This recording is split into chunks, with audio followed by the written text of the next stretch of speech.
बिहार में होने वाले 80,000 पदों पे प्राथमिक शिक्षकों की नियुक्ति में बीएड और डीएलएड का मामला इतना आसानी से जो है आपका शांत होने वाला नहीं है। भले ही यहाँ पर सरकार चाहे कि कुछ उस तरीके का तथ्य को छुपाकर सुप्रीम कोर्ट से कोई उस तरीके का ऑर्डर लाकर बीएड वालों को बीपीएससी प्राइमरी टीचर में शामिल कर लें, उसके बाद भी ये वैकेंसी जो है आपके फंस जाएगी, क्योंकि जो डीएलएड वाले अभ्यर्थी हैं वो भी यहाँ पर कोर्ट में जाने के लिए जो है वो तैयार जो है। बिहार सरकार के एजुकेशन डिपार्टमेंट के अपर मुख्य सचिव IAS के पाठक की तरफ से सुप्रीम कोर्ट में जो है याचिका दायर की गई, और उस याचिका में यहाँ पर आपके संख्या को लेकर भी जो है आपका मेंशन किया गया, जिसमें आप यहाँ पर देख सकते हैं कि बीएड अभ्यर्थियों की जो है वो संख्या बीपीएससी प्राइमरी टीचर में 4 लाख है, और जो डीएलएड वाले अभ्यर्थी हैं उनकी यहाँ पर संख्या 1 लाख भी नहीं बल्कि यहाँ पर 1 लाख से जो है वो कम संख्या है। इसलिए जो आपका बीपीएससी प्राइमरी टीचर में टोटल 80,000 पदों पे प्राथमिक शिक्षकों की भर्ती की जाएगी, तो उसमें किसी भी तरीके से बीएड वाले अभ्यर्थियों को शामिल करने के बाद ही यहाँ पर जो है आपकी शिक्षक भर्ती होगी। बाकी ये जो आपका न्यूज़पेपर है, इसी न्यूज़पेपर में आपके संख्या के बारे में दिया गया, तो यहाँ से आपको थोड़ा सा अच्छे से जो है वो समझ में आ जाएगा। यहाँ पर आप देखेंगे जो आपका हेडलाइन है, यहाँ पर आपको बोला गया कि राहत की गुहार, राज्य सरकार ने सुप्रीम कोर्ट में जो है वो यहाँ पर अपनी SLP जो है वो दायर की है। बीएड पास को प्राथमिक शिक्षक में मौका दिलाने के लिए सुप्रीम कोर्ट जो है यहाँ पर सरकार चली गई। मतलब अभी तक तो अभ्यर्थी ही जा रहे थे, लेकिन अब यहाँ पर सरकार भी क्या कर रही है कि बीएड वालों के पक्ष में सरकार जो है सुप्रीम कोर्ट जो है वो चली जा रही है। आगे यहाँ पर देखेंगे तो यहाँ पर आपका बोला गया कि राज्य सरकार ने सुप्रीम कोर्ट में SLP दायर की और कहा कि बीएड डिग्री धारक हैं उनको प्राथमिक शिक्षकों के पद पर नियुक्ति का अवसर जो है आपका मिलना चाहिए। शिक्षा विभाग के अपर मुख्य सचिव के पाठक ने सुप्रीम कोर्ट में इस याचिका से जो है स्पेशल अपील याचिका दायर की है। राज्य सरकार जल्द से जल्द अपने स्टेट में जो है बड़े पैमाने पर बड़ी जो है आपकी शिक्षक भर्ती करने जा रही है, और यहाँ पर आगे बोला गया कि शिक्षकों की नियुक्ति करना चाहती है, लेकिन इसमें सुप्रीम कोर्ट का एक आदेश जो है आपका आड़े आ रहा है। सुप्रीम कोर्ट से अनुमति मिल जाने के बाद ही यहाँ पर बीएड जो डिग्री धारक है उनको आवेदकों को भी प्राथमिक शिक्षकों के पद पर नियुक्ति का जो है यहाँ पर अवसर जो है आपका मिल सकेगा। मतलब यहाँ पर अभी भी जो है यहाँ पर बिहार सरकार को यहाँ पर कुछ उस तरीके का अनुमान है कि यहाँ पर सुप्रीम कोर्ट की तरफ से जो बीएड कैंडिडेट है उनको यहाँ पर बीपीएससी प्राइमरी टीचर में किसी भी तरीके से मौका मिल जाता है। फिर उसके बाद ये जो आपका 80,000 पदों पर प्राइमरी शिक्षक भर्ती है उसमें यहाँ पर बीएड वाले अभ्यर्थियों को शामिल करके जो आगे का प्रोसेस है जिसमें आपका रिजल्ट जारी करना है, तो उसे हम यहाँ पर जो है वो जारी कर देंगे। और यहाँ पर आगे आप देखेंगे तो यहाँ पर आपके संख्या को लेकर बताया गया है, यहाँ पर आपका उसी को लेकर बताया गया है। जब आपका इसके पहले बीपीएससी और शिक्षा विभाग की मीटिंग हुई थी तो उसमें बीएड वाले मामले को उसी तरीके से छोड़ दिया गया था, और उस टाइम पे बोला गया था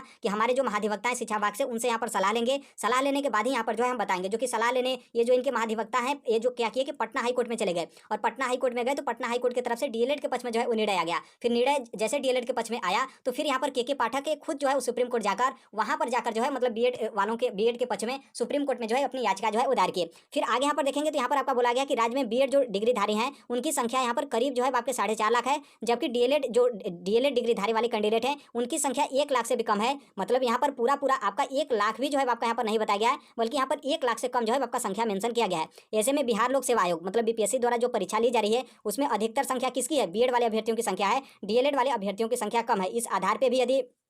बीएड को मौका मिल जाता है तो यहाँ पर सुप्रीम कोर्ट की तरफ से मौका देना चाहिए, और बीपीएससी प्राइमरी टीचर में बीएड वाले अभ्यर्थियों को मतलब यहाँ पर शामिल करना चाहिए। क्योंकि यहाँ पर यदि इनके तरफ से बताया गया हो कि 1 लाख से भी यहाँ पर कम संख्या है डीएलएड वालों का, और सिर्फ डीएलएड को यहाँ पर सुप्रीम कोर्ट यदि प्राइमरी टीचर में शामिल करिए तो टोटल आपकी वैकेंसी यहाँ पर 80,000 है, तब तो मतलब आपकी वैकेंसी ही कम पड़ जाएगी। क्योंकि नॉर्मल सी बात है सभी लोग तो क्वालिफाई करेंगे नहीं, लेकिन यहाँ पर हकीकत ये नहीं है, बल्कि आप सभी लोग को पता है कि टोटल जो बीपीएससी प्राइमरी टीचर में आवेदन आए हैं वो आपके लगभग आपके 8 लाख के लमसम आवेदन आए थे, और इसमें जो डीएलएड अभ्यर्थियों की संख्या थी वो बीएड अभ्यर्थियों की संख्या ये मतलब आधे थी, आधे आपके डीएलएड थे आधे आपके बीएड थे। थोड़ा बहुत आप मान सकते हैं 10-20 हज़ार के अंदर, मतलब 10-20 हज़ार आपके बीएड वाले अधिक रहेंगे और डीएलएड वाले 10-20 हज़ार कम। लेकिन आपने कई बार बीपीएससी चेयरमैन का स्टेटमेंट देखा था, और आप अभी भी वीडियो आप अतुल प्रसाद जी का खोजेंगे तो आपको मिल जाएगा, जहां पर वो बोले थे कि टोटल हमारी जो रिक्तियां हैं उससे हमारा यहाँ पर 1 गुना नहीं बल्कि जितना सीट है उतना नहीं, बल्कि यहाँ पर 5 गुना जो है वो डीएलएड अभ्यर्थियों की संख्या, 1-2 गुना नहीं बल्कि 5 गुना। लेकिन यहाँ पर आपकी संख्या 1 लाख से भी कम यहाँ पर जो है आपका मेंशन जो है आपका किया गया है। अब यहाँ पर न्यूज़पेपर की जो भी सच्चाई हो, या तो न्यूज़पेपर में जो टाइपिंग वाले हो यहाँ पर चलाकी किए हो, या फिर हकीकत में इस तरीके का याचिका दायर किया होगा,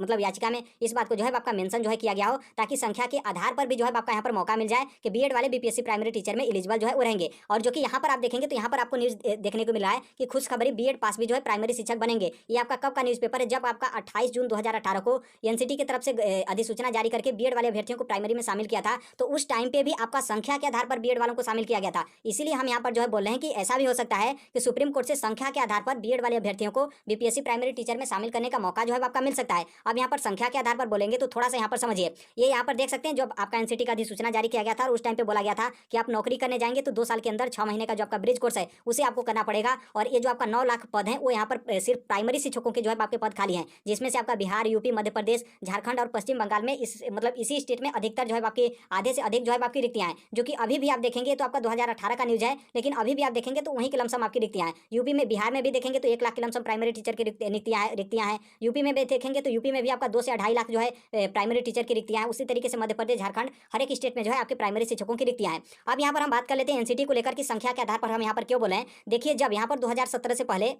जब आपका प्राइमरी शिक्षकों की भर्ती होती थी तो उस टाइम पे क्या होता था कि वहीं डीएलएड अभ्यर्थी जो है एलिजिबल होते थे स्टार्टिंग में, क्योंकि स्टार्टिंग में बीएड वाले अभ्यर्थी प्राइमरी टीचर के लिए एलिजिबल नहीं थे। फिर उसके बाद क्या होता था कि आपका अलग अलग स्टेट में, मतलब अलग अलग स्टेट में प्राइमरी शिक्षकों की भर्ती होती थी, तो हमेशा जो है एनसीटी से अनुमति मांगा जाता था कि हमारे पास बीएड अभ्यर्थियों की संख्या कम है, अरे डीएलएड अभ्यर्थियों की संख्या कम है, तो हम वहाँ पर प्राइमरी शिक्षकों की जो पूर्ति है उसे हम यहाँ पर कैसे करेंगे, क्योंकि नॉर्मल सी बात है उस टाइम पे कोई उतना पढ़ता ही नहीं था। पढ़ता भी था तो सब कोई सोचता था कि हम बीएड कर लें, बीएड करने के बाद हमको मतलब कई जो है हमें मौका जो है वो मिलेगा, तो डीएलएड कोई करता नहीं था। तो फिर उस टाइम पे एनसीटी की तरफ से अलग अलग राज्य को अलग अलग तरीके से निर्देश देकर उस राज्य की शिक्षक भर्ती का जो मतलब प्रोसेस था उसे कंप्लीट कराया जाता था। लेकिन यहाँ पर क्या है कि बात आता है केवीएस को, तो केवीएस में आपका यही मैटर फंसता है। केवीएस पीआरटी में डीएलएड वाले अभ्यर्थियों की संख्या कम होती है। आपने बीपीएससी के चेयरमैन है अतुल प्रसाद जी, उनका स्टेटमेंट देखा होगा तो शायद आपको पता होगा, जब वो केवीएस के बारे में बात कर रहे थे और बीएड वालों का किस तरीके से एंट्री होता है उसके बारे में वो बता रहे थे। तो केवीएस में भी उसी तरीके से आपका रिक्तियां कम, मतलब शिक्षकों के मतलब शिक्षक जो है कम मिलते हैं। तो फिर यहाँ पर एनसीटी की तरफ से सरकार मतलब यहाँ पर मंथन करने के बाद यहाँ पर फाइनल आपका डिसीजन लिया जाता है कि हम यहाँ पर क्या करें कि एक ऐसा प्रोग्राम बनाएं जिसमें यहाँ पर बीएड वाले अभ्यर्थी भी प्राइमरी टीचर में एलिजिबल हो जाए।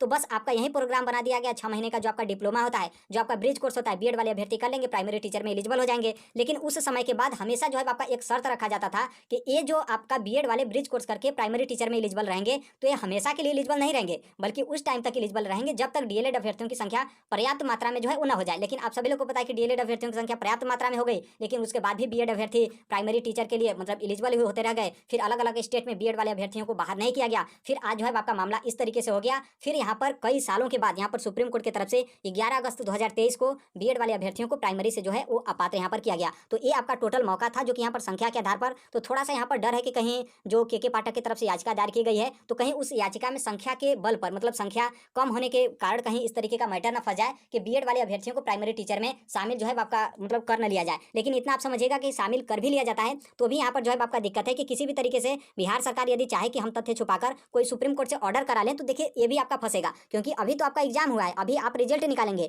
रिजल्ट निकालने के बाद आप डॉक्यूमेंट्स वेरिफिकेशन करेंगे, उसके बाद ना इन लोग को ज्वाइनिंग देंगे। और नॉर्मल सी बात है ज्वाइनिंग यदि जब तक नहीं मिलेगा तब तो आसानी से जो है इन लोग फंस सकते हैं। और उस टाइम तक जो डीएलएड वाले अभ्यर्थी हैं ये थोड़े ही बैठे रहेंगे, ये भी तो कोर्ट केस करेंगे। जैसे अभी सुप्रीम कोर्ट की तरफ से आपका निर्णय आया कि बीएड वाले 11 अगस्त से एलिजिबल नहीं रहेंगे, फिर उसके बाद सुप्रीम कोर्ट में और अपने स्टेट में हर एक स्टेट के बीएड वाले मतलब कई तरीके से बहाना लगाकर या फिर कई मतलब अलग अलग मैटर को लेकर सुप्रीम कोर्ट में याचिका दायर की गई, उनके बीएड वाले अभ्यर्थियों की तरफ से याचिका दायर की गई, लेकिन हर एक याचिका जो है आपकी खारिज हुई। और फिर उसी तरीके से मान लीजिए हो जाता है तो डीएलएड वाले अभ्यर्थी बैठेंगे थोड़े, वो भी अपना हाई कोर्ट हो या फिर सुप्रीम कोर्ट हो वहां तो जाएंगे भी, क्योंकि डीएलएड वाले अभ्यर्थियों की संख्या मतलब डीएलएड वाली जो कैंडिडेट है उनका यहाँ पर जो पलड़ा है वो यहाँ पर भारी है, क्योंकि डीएलएड के पास सुप्रीम कोर्ट का ऑर्डर है, एनसीटी का ऑर्डर है और खुद यहाँ पर बीपीएससी प्राइमरी टीचर की वैकेंसी हो रही है तो पटना हाई कोर्ट का ऑर्डर है। तो यहाँ पर देखिए यदि डीएलएड वाले अभ्यर्थी चले जाते हैं कोर्ट में तो यहाँ पर वैकेंसी को लेकर दो ही चीज होगा, या तो आपकी वैकेंसी पर रोक लगेगा या तो यहाँ पर वैकेंसी आपका मान लीजिए बीपीएससी प्राइमरी टीचर में सिर्फ डीएलएड को भी यहाँ पर शामिल करने का मौका मिलता है। तो इसका मतलब साफ है कि ये जो आपकी वैकेंसी है कुछ टाइम के लिए ठप हो जाएगी, मतलब स्थगित हो जाएगी जब तक आपका लोकसभा 2024 वाला चुनाव जो है वो समाप्त नहीं होता है। क्योंकि यहाँ पर दोनों अभ्यर्थियों को खुश करना है।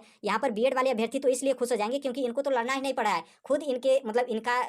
रिपोर्ट लेकर या फिर इनका साथ लेकर सुप्रीम कोर्ट तक जो है वो आईएसके के पाठक हो वो जो है वो चले जा रहे हैं और यहाँ पर बीएड अभ्यर्थियों को लड़ना ही नहीं पड़ा है, तो वो ऐसे खुश हो गए। और जो डीएलएड वाले अभ्यर्थी हैं वो ऐसे खुश होंगे कि जो बीएड वाले अभ्यर्थी हैं उनको यहाँ पर शामिल नहीं किया गया, उनका रिजल्ट जो है वो शामिल करके नहीं बनाया गया। सुप्रीम कोर्ट का निर्णय, पटना हाई कोर्ट का निर्णय हमारे पास है। तो अब देखिए अब क्या होता है, कहीं ना कहीं इसमें भी आपके पॉलिटिक्स एंट्री ले ली है, तो कहीं ना कहीं अब या तो कोई उस तरीके का मतलब सख्त कोर्ट का ऑर्डर हो तभी, नहीं तो मतलब आप समझिए कि प्राइमरी टीचर वैकेंसी में थोड़ा सा जो है आपका समय यहाँ पर लगेगा। और बाकी यहाँ पर ये भी है कि यदि मान लीजिए सुप्रीम कोर्ट से किसी भी तरीके से बिहार सरकार ऑर्डर भी लेती है तो सबसे बड़ा मुसीबत आपका सीटेट वाला है, क्योंकि नॉर्मल सी बात है एनसीटी के मतलब एनसीटी का गजट रद्द होने के बाद सीबीएसई तो मतलब सेंट्रल गवर्नमेंट का ऑर्डर मान ली, और जो आपका सीटेट पेपर 1 है मतलब बीएड अभ्यर्थियों का वो तो यहाँ पर आपका निरस्त हो गया, मतलब यहाँ पर इनवैलिड हो गया और एनसीटी कभी अनुमति भी